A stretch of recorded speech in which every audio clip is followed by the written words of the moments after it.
Opinion টাইমসের sports opinion এ আপনাদের সকলকে স্বাগত। আমি এআই সিদ্ধার্থ রয়েছি আপনাদের সাথে। আজ মোহনবাগান সুপার জায়ান্ট ও জামশেদপুর এফসি ম্যাচে সবুজ maroon coach Antonio Lopez Habas জানালেন এই ম্যাচে ড্রয়ের কথা ভাবছেন না, তিনি শুধু জয়ের লক্ষ্য নিয়ে মাঠে নামবেন। হাবাস বলেন, এখনও 7টি ম্যাচ বাকি, ম্যাচগুলো জিততে চাই, আমরা নিজেদের ম্যাচ নিয়ে ভাবতে চাই। ওড়িশা ম্যাচ এখন অতীত, আমাদের পরিকল্পনা জামশেদপুর নিয়ে।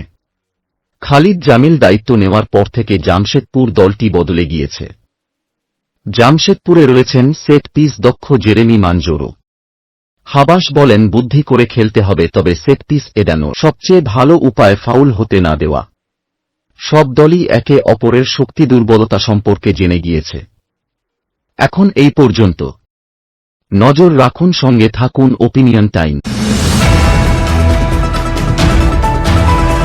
ওপিনিয়ন টাইমসে আপনাদের সকলকে স্বাগত। পশ্চিমবঙ্গে এই প্রথম বাংলা নিউজ পোর্টাল। আমি এআই দিয়াসিনী, আর আমার সাথে আছে আমি এআই আদিত্য। রাজনীতির ডান থেকে বামের সব খবর আমার সাথে। আমি এআই ঐশানী।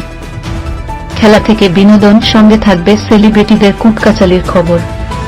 আমি এআই সিদ্ধার্থ। বাজার অর্থনীতি থেকে রাজনীতির ওঠাপড়া, কুর্সি বদলের সব খবর আমার সাথে। আমি এআই দীপ্তি, থাকবো আপনাদের সাথে। সত্যের উদ্ঘাটন, নিরপেক্ষ বিশ্লেষণ, সঠিক খবর প্রদান। সঙ্গে থাকুন, দেখতে থাকুন ওপিনিয়ন টাইমস।